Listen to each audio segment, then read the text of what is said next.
What's up guys, आज एक और थग लाइफ लेके आए हैं सुधांशु त्रिवेदी सर की, जिसमें उनकी डिबेट होने वाली है सुप्रिया श्रीनाथ के साथ। तो मजा आएगा, मस्त होने वाली है। हमेशा ही मस्त वीडियो होती है। ओरिजिनल वीडियो का लिंक डिस्क्रिप्शन में, चैनल पर है तो प्लीज सब्सक्राइब वीडियो कर दे। 1 2 3 गो।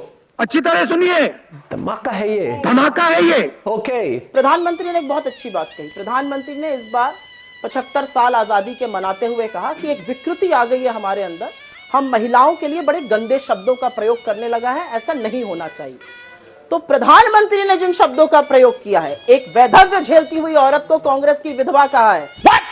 क्या कर रहे हैं हम इस देश में? जवाब दीजिए इसका सुधांशु जी, उसके बाद आगे बढ़ेंगे। और उस पर भी कि इतिहास में वो कह रहे हैं नेहरू के साथ आप नाइंसाफी कर रहे हैं, जो उनका योगदान है उसको कैसे आप मिटा देंगे? पहले एक लाइन में इनकी बाद वाली बात का जवाब देके पहले बताता हूँ। नैना साहनी को तंदूर में जलाने से लेके मंदिर छोड़ने जाने, बता रहा हूँ हमेशा इतिहास की आप बताइए। ये इतिहास नहीं तो 12 साल पुरानी बात है भाई। सुप्रिया जी जवाब सुनिए। और वहां से लेके मंदिर जाते हैं, लड़कियों के साथ छेड़खानी करने से लेके, और पत्नी पुरानी हो जाती है तो कैसा कैसा शब्द बोलने वाले लोग इस प्रकार के आकर जब वक्तव्य देते हैं, और तो और लड़कों से गलती हो जाती है कि साथ गठबंधन को लालायित रहते हैं, फिर वो आकर जब यहां प्रवचन देते हैं तो ये लगता है कि ये वास्तविकता में इनके अंदर क्या है और बाहर। वो छोड़िए, मैं पुराने गिनाता था, भवनी देवी कांड और वो सब, वो तो बहुत सारी चीजें हैं, वो एक अलग विषय। परंतु आज का विषय बिल्कुल मैं बता रहा हूँ, बताइए। हमारे यहाँ कभी ऐसा नहीं हुआ कि हमारे किसी नेता को, हमारी किसी महिला नेता को हमारी पार्टी के नेता ने तंदूर में नहीं जलाया। जवाब दीजिए, तंदूर में जलाया कि नहीं? लड़कों से गलती हो जाती है कि नहीं? जवाब वो जवाब दे रहे हैं उसका, आप अपने में टन के जाते हैं। 100 बातों की एक ही बात है, हमारे किसी नेता ने कभी नहीं कहा लड़कों से गलती हो जाती फिर सब चलता है। आप उनके साथ गठबंधन में थे, 100 बात की। अब जवाब देता हूँ। सुधांशु जी एक second please, please Supriya ji please please. तथ्यों पे आते हैं ना, अब विषय से आप दूसरे पे गए थे। बस 100 बातों की बात हो गई, बाकी तो उनको बात को लेकर कोर्ट निर्णय देता है। बस 100 बातों की बात। ये क्यों नहीं बोल पा रहे हाँ या ना? सुधांशु नैतिकता है, मैं जानना चाहती हूँ। सुधांशु जी प्लीज। नहीं, दुखती रखती बात नहीं है, ये महिलाओं की बात है, सुप्रिया जी लड़कियों की बात है। सुधांशु जी आज ताली बजा रहे, मैं उनसे पूछना चाहती हूँ। चड्ढा समझाओ इसे, समझाओ। आए थे सावरकर पर बात करने और घूम फिर के सुई वहीं पहुंच जाती है। एक मिनट सुनिए, बड़ी समस्या है। जिस विषय पर बहस हो रही है उस पर बहस पूछना चाहती हूँ। ये इस देश के लिए सेंसिटिव इशू है। आपको हमने सवाल पूछने दिया, नहीं पूछने दिया? एक जवाब पूछा नहीं पा रहे। अब मैं जवाब देता हूँ, एक बात सुनिए। तो ठीक है, जनता तय करेगी कि वो जवाब नहीं दे रहे हैं, वो जनता तय करेगी कि जवाब नहीं दे रहे। इनके साथ तो इमराना का फतवा याद है, इमराना के साथ उसके ससुर ने बलात्कार किया, उसके बाद फतवा जारी हो गया कि वो अपने ससुर की पत्नी यानी पति की मां हो गई, और उसके बाद ये लोग चुप रहे। ये लोग आके बात करते हैं स्त्रियों की, उसकी बात। अच्छा, 4 बीवी पे क्या कहना है? 4 बीवी पे बोलिए, 4 बीवी पे। अब विषय पे छोड़िए, विषय। देश का विभाजन की शुरुआत कहां से हुई? 1916 लखनऊ कांग्रेस अधिवेशन।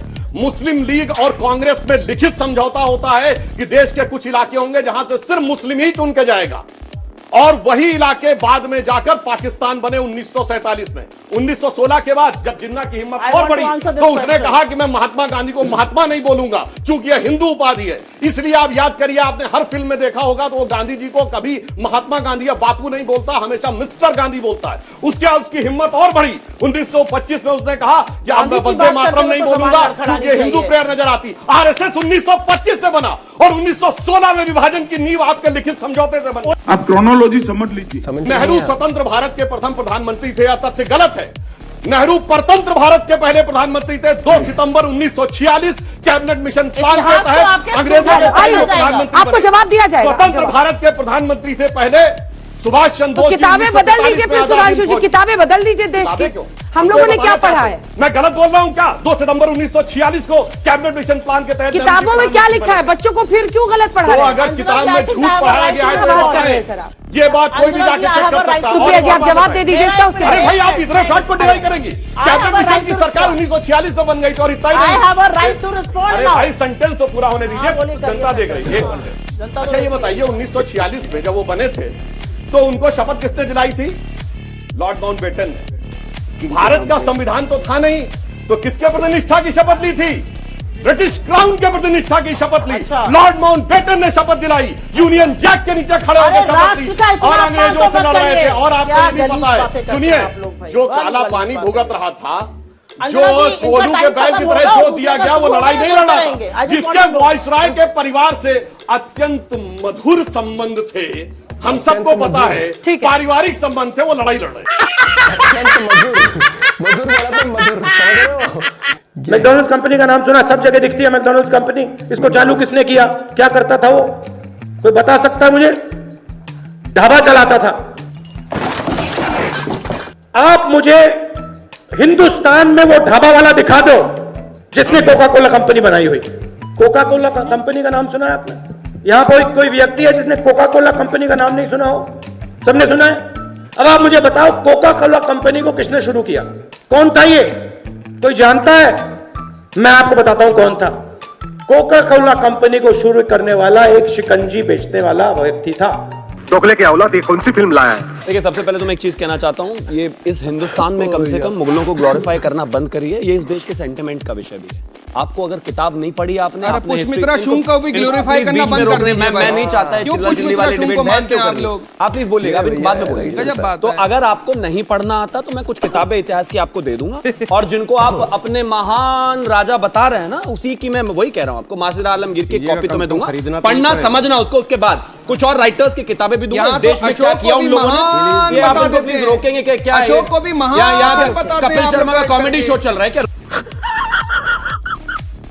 वहां 1947 के बाद में, देश की आजादी के बाद में, वहां ईदगाह था या नहीं था, ये बताइए आप हमें। नहीं, पहले तो ये मानिए कि औरंगजेब ने केशव देव मंदिर को खुलवाया। पहले तो आप ये मानिए, एक एक स्टेप से आगे बढ़ते हैं।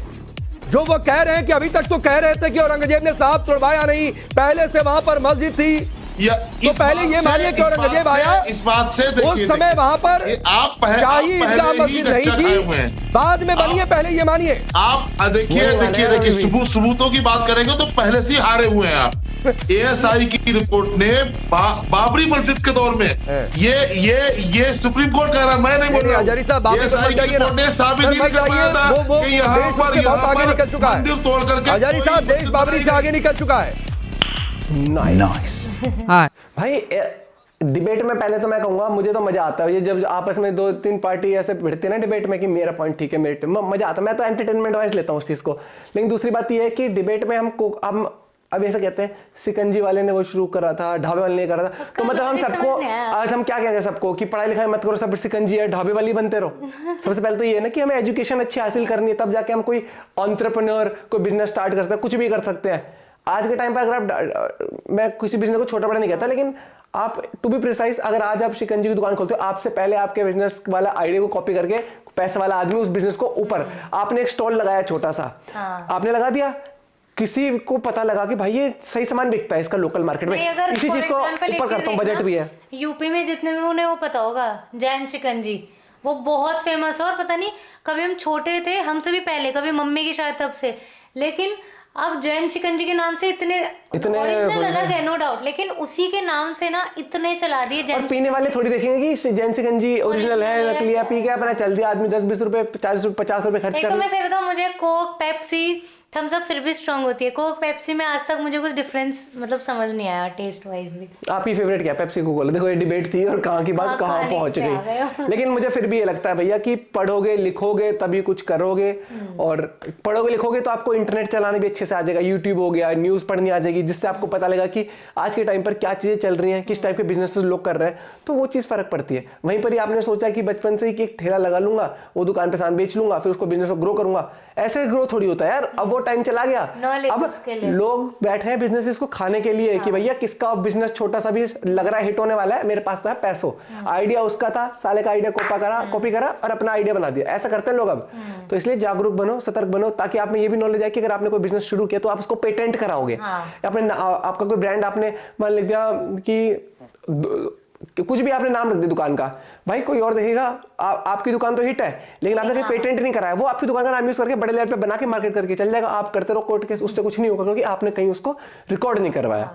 यही चीज मैं कहना चाहता हूँ, जागो। ये देश को पहले आया था जागो ग्राहक जागो, अब मैं कहता हूँ देश को जागना पड़ेगा, एजुकेशन फोकस करना पड़ेगा। आप अपना पॉइंट शेयर कर सकते हैं। मिलते हैं वीडियो के साथ, बाय बाय।